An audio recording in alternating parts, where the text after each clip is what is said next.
Friends, हम सब चाहते हैं कि हम सब भावनात्मक रूप से परिपक्व बने। तो कैसे बने, तो आइए जानें।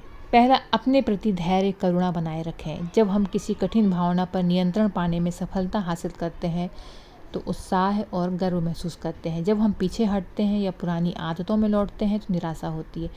कभी आगे बढ़ना, कभी ठहराव, कभी पीछे लौटना, यही प्रक्रिया हमें भावनात्मक रूप से परिपक्व बनाती है। यानी जीवन में उतार चढ़ाव से हम इमोशनली स्ट्रांग बनते हैं। इस सफ़र में अपने प्रति धैर्य और करुणा बनाए रखें, निराश ना हो।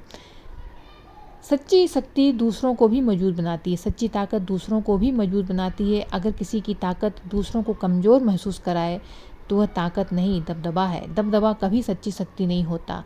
अपनी सच्ची शक्ति को पहचानें, उसे संवारें और उसे विकसित करें। जो शक्ति प्रेम पर आधारित होती है उसकी लोग लालसा करते हैं और यही शक्ति दूसरों को मजबूत बनाती है। सक्रिय और ग्रहणशील ऊर्जा का संतुलन होना चाहिए। जीवन में शक्ति पाने के दो रास्ते हैं। सक्रिय तरीका है चीज़ों के पीछे जाना और उन्हें घटित करना। इसमें ध्यान, आत्मविश्वास, प्रयास और जोखिम शामिल है।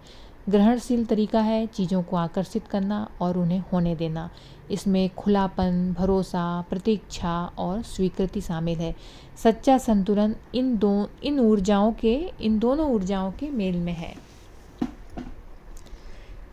यानी एक्टिव एंड रिसेप्टिव।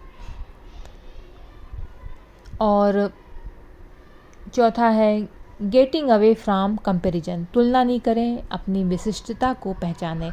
हम अपनी सीमाओं में उलझते हैं क्योंकि हम लगातार दूसरों से अपनी तुलना करते हैं और ये आदत हमारे आत्मविश्वास को सबसे ज़्यादा कमज़ोर करती है।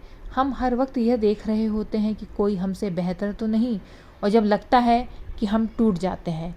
लेकिन ईश्वर ने हमें किसी के जैसा नहीं, अद्वितीय बनाया है। अगर हम वाकई ईश्वर की मूल रचना है तो फिर हम सबकी अपनी इस विशिष्टता को समझना है और निखारना है। और यही हमारा सबसे बड़ा उद्देश्य होना चाहिए कि क्योंकि जो भगवान की रचना है वही ईश्वर की मूल रचना है, और इस विशिष्टता को समझें और निखारें, यही हम सबका उद्देश्य होना चाहिए। तो तुलना नहीं करें, अपनी विशिष्टता पहचानें। तो पहले तो अपने प्रति धैर्य करुणा बनाए रखें। How do we deal with setbacks. दूसरा, सच्ची शक्ति दूसरों को भी मजबूत बनाती है, ऑन स्ट्रेंथ। तीसरा है सक्रिय और ग्रहणशील ऊर्जा का संतुलन हो, यानी एक्टिव एंड रिसेप्टिव। चौथा है तुलना नहीं करें, अपनी विशिष्टता को पहचानें, गेटिंग अवे फ्रॉम कंपैरिजन।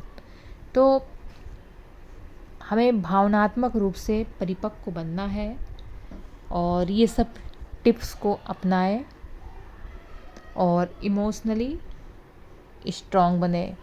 अपने प्रति धैर्य रखें, अपने प्रति करुणा बनाए रखें। सक्रिय और ग्रहणशील ऊर्जा का संतुलन हो, तुलना नहीं करें, अपनी विशिष्टता पहचानें। हर इंसान अद्वितीय होता है, हर इंसान विशेष होता है। कि भगवान ने हमें भेजा है तो हमें भी कुछ विशेष चीज़ दिया है, तो बस हमें उस चीज़ को पहचानना है, निखारना है। यही हमारा उद्देश्य होना चाहिए। हमें टूटना नहीं है। हमें ये समझना है कि ज़रूर भगवान ने हमें भी कुछ खास चीज़ भेजी है और उस चीज़ को जागृत कर